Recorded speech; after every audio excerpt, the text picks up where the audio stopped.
Good day, I am Rizali Bernardino from BS Psychology 22, and today I will be discussing the affection theory, exploring the fundamentals of fostering affection. Let's start with introduction. This theory posits that the social and emotional development of an infant is intricately linked to their primary caregivers. Ibig sabihin lang nito na yung mga primary caregivers, sila yung nakakasama at nakakapag-alaga doon sa mga infants, kaya na-attach o kilala sila ng mga baby. The quality of the relationship that infants form during their early years significantly influences their emotional well-being and can impact their future ability to establish and maintain relationships. Ibig sabihin lang nito na yung quality of the relationship ng infants at ng kanilang caregiver, lalo na kung maganda, ay maaaring maka-impluwensya sa paglaki ng isang bata o nun sa kanilang emotional well-being.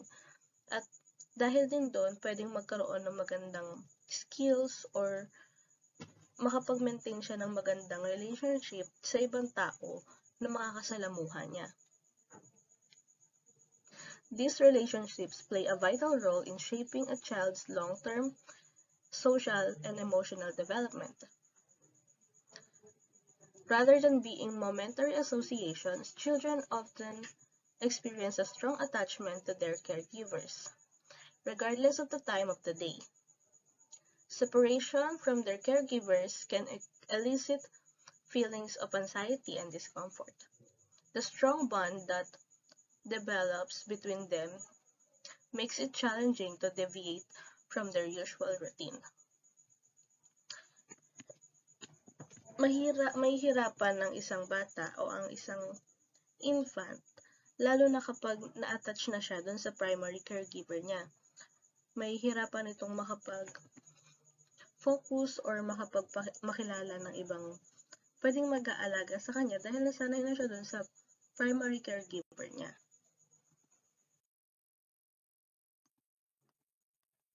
Affection theory suggests that attachments can be categorized into different stages, which are characterized by unique behaviors and responses a child exhibits toward their caregiver. First stage, the sensual stage. It is a crucial phase where infants are yet to establish recognition of their caregiver. During this time, any adult can potentially become a source of comfort for the infant.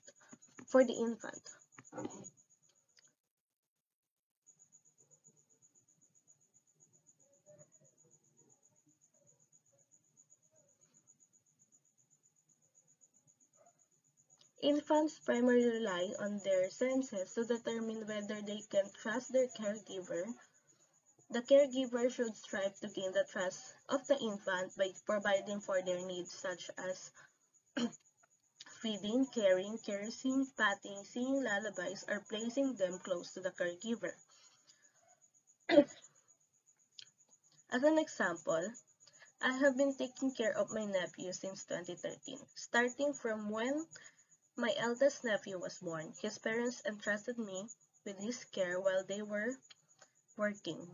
This highlights the fact that infants can form attachments with anyone, regardless of whether they recognize the person or not. During the initial stages of development, infants lack the cognitive ability to distinguish between their mother and other caregivers.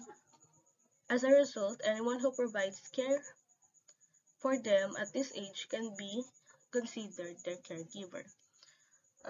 Napansin ko lang kasi na halos lahat naman talaga ng mga infants or ng mga newborn babies ay pwedeng magkaroon ng iba't ibang caregiver nang hindi sila magiging stress or makakaramdam ng discomfort. Yun ay dahil sila ay wala pa sa pag-iisip na makakilala o makatanda ng isang tao. Lalo na yung mga infants, padedehin mo lang sila, alagaan mo lang sila, intindihin mo lang sila, lalo na kapag umiiyak. maiisip na nila na yun yung caregiver ko, na kahit sino pwedeng maging caregiver. Kaya sa mga infants, kaya siya naging sensual stage ay dahil ginagamit lang ng mga infants yung mga sensor nila or yung pakiramdam nila. Basta napapakain sila, naririnig nila yung mga caregivers nila, ay okay na dun sa mga infant. Kaya ko siya naisip na tawaging sensual stage. Meron akong video dito sa phone ko kung saan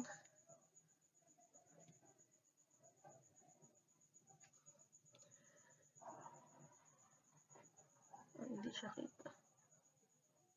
Ayan. Infant baby. Ang may hawak sa kanya dyan is yung lolo niya. Which is makikita niyo hindi siya umiiyak or ano man. Other video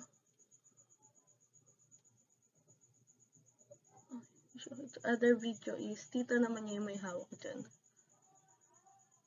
Pero ganon, hindi pa din umiiyak yung baby.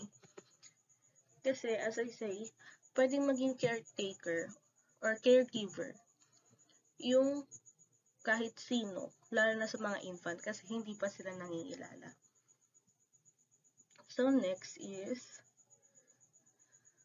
the pre-awareness stage. During the pre-awareness stage, which typically transpires by 6 months to 1 year of age, infants start developing a sense of familiarity. It is during this stage that infants may begin to show preference for their primary caregiver and respond more positively towards them. Separation from their primary caregiver during this stage may result in sign of distress. So, kung doon sa first stage ay sinabi ko na hindi sila makakaramdam ng stress or discomfort dahil nga sensual yung ginagamit nila. Sensory yung ginagamit nila. Pero dito, sa second stage, kaya ko siya tinawag na pre-awareness kasi nagkakaroon na ng familiarity yung infant doon sa kanyang caregiver. For example, while I cannot recall a similar occurrence from my early childhood, I do recall an incident involving my nephew. Due to frequent exposure, he had grown accustomed to recognizing familiar faces and voices.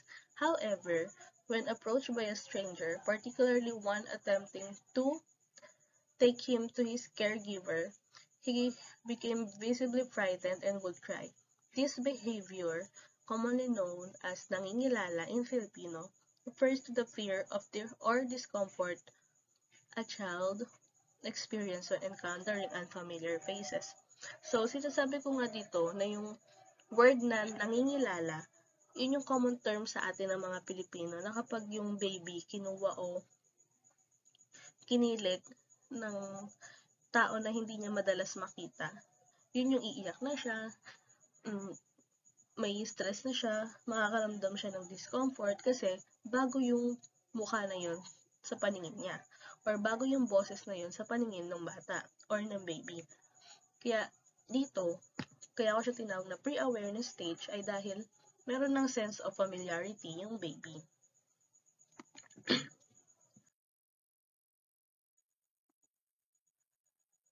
Third stage is the sensible stage.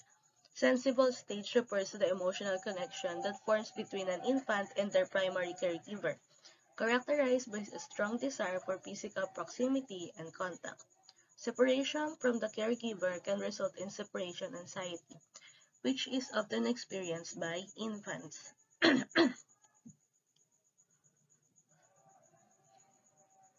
This stage typically encompasses the period between 1 and 2 years old. For example, is when being left in the care of my aunt by my mother resulted in a significant amount of distress on my part. The reason for this was that my mother would leave for work without taking me with her. And despite being acquainted with my aunt, she was not my primary caregiver. Consequently, I felt more secure with my mother, and this sense of insecurity led to feelings of stress during my stay with my aunt. I believe kasi na dahil medyo nakakakilala or nakakatanda na yung mga age ng 1 to 2 years old.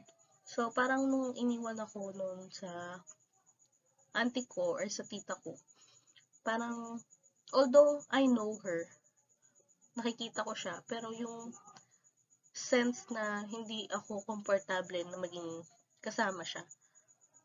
Napapansin ko din to sa mga pamangkin ko ngayon na kapag iniwan ko sila or iniwan namin sila sa tita nila para tingnan sandali, hindi siya mapapakali, lalo na yung pamangkin ko na bunso, si Noah.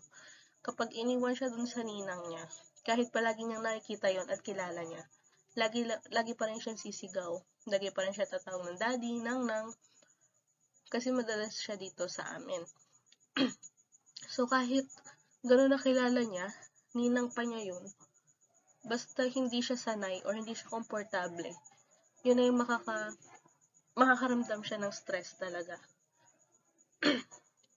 This stage of development has two possible outcomes, each having a significant impact on infants and children.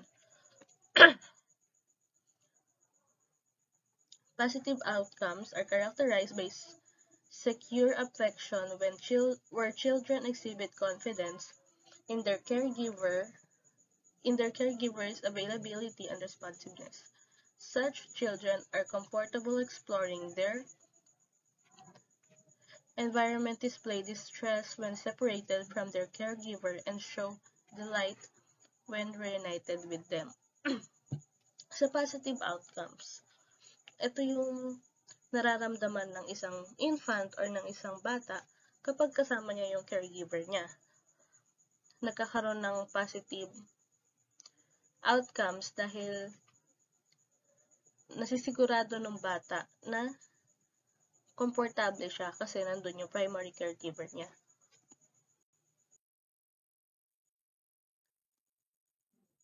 These are the outcomes of cultivating a strong emotional bond or secure affection. Kapag na-build natin yung relationship with the children or with the child or with the baby, maaaring magkaroon sila ng mga bagay na to. Lalo na yung una, can trust easily. Kasi kapag maganda yung bond ng caregiver at ng infant, hanggang sa lumaki yung bata, ay makikita o malalaman ng bata na kaya niya magtiwala. Lalo na kapag inaalagaan siya or nakikita niya yung pag-aalaga sa isang tao. Etong pangalawa, para sa akin, pinaka-importante ito. Sensitive to emotions. Kasi maraming tao ang insensitive. Yung below the belt na yung nasasabi na hindi niya alam na nakakasakit na siya. So, maganda na habang bata pa lang ay natuturuan na natin yung mga anak or pamangkin natin na maging sensitive siya sa mga sasabihin niya para hindi siya makasakit ng tao. Kasi mahirap na kung kailan matanda na siya, tapos nakikita na natin na nagsasabi siya ng kung ano-anong words, tsaka natin siya pipigilan. Hindi siya makakatulong. Kasi nasanay na siya na ganun, na wala nagdidisiplina sa kanya. Next is responsive. For me, this is important din kasi kapag responsive yung bata, ibig sabihin, para sa akin, nasanay siya na kinakausap mo siya ng ayos. Kasi, para sa akin, kapag hindi responsive yung bata, or hindi ka pinapansin, nung normal child, kapag hindi ka kinakausap or pinapansin ng ayos at nakatuon yung pansin niya sa ibang bagay, para sa akin, hindi naging okay yung relationship nila nung caregiver niya. Dahil siguro lack of communication. Next is comfortable. Syempre, as I say, mga past slides na yung comfortability ng isang children or ng isang infant. Being flexible and collaborative during interactions can have positive results.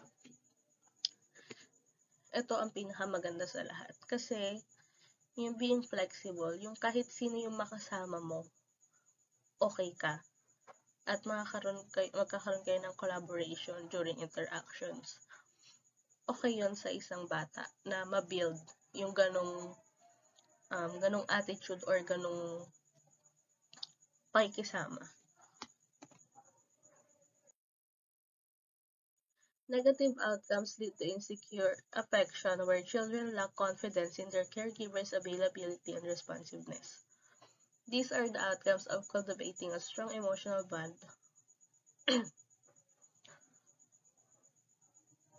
or insecure affection. Sorry for the typo. It's insecure affection.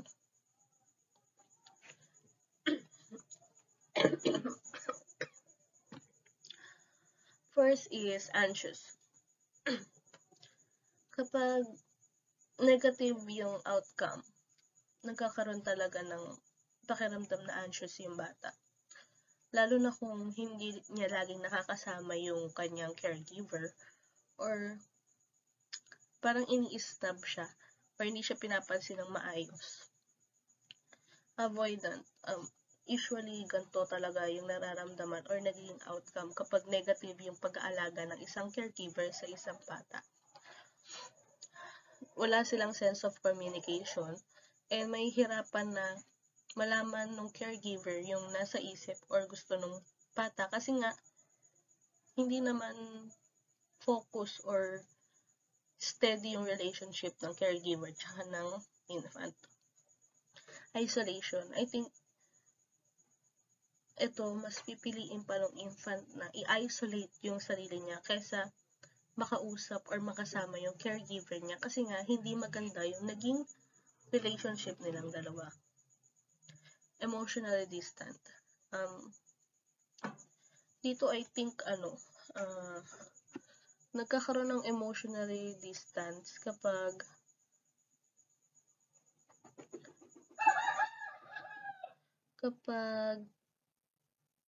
feeling ko kapag doon sa mga OFW, yung iniiwan yung mga anak nila bata pa lang, doon nagkakaroon ng emotional distance.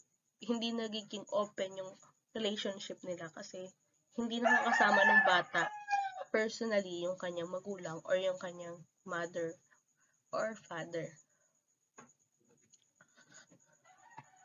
Internal conflict, sa bata naman to, sa child. Nagkakaroon ng internal conflict dahil nga merong pagkukulang yung caregiver niya.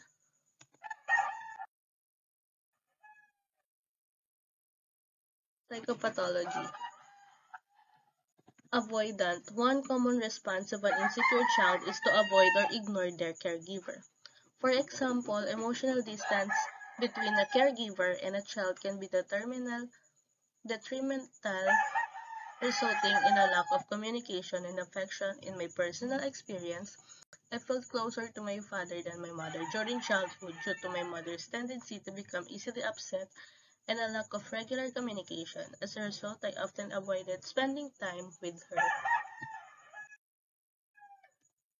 Disorganized. The observed behavior is a combination of avoidance and resistance. The child does not exhibit a predictable pattern of attachment.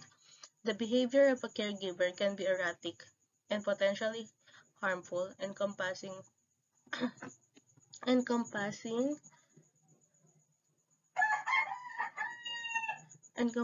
abuse or neglect.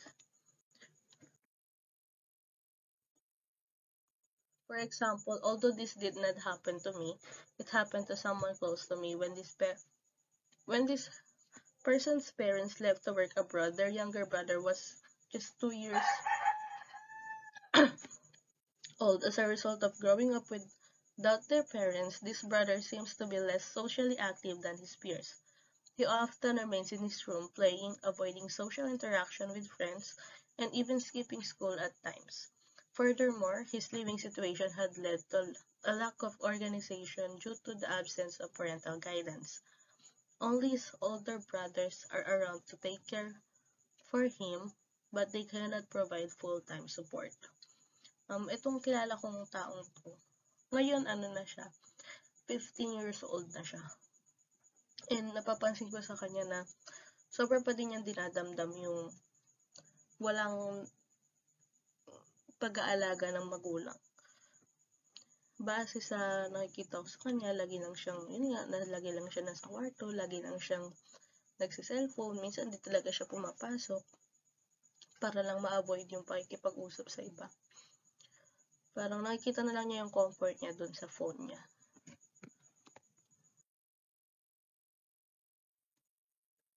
So that will be all. Thank you so much for listening.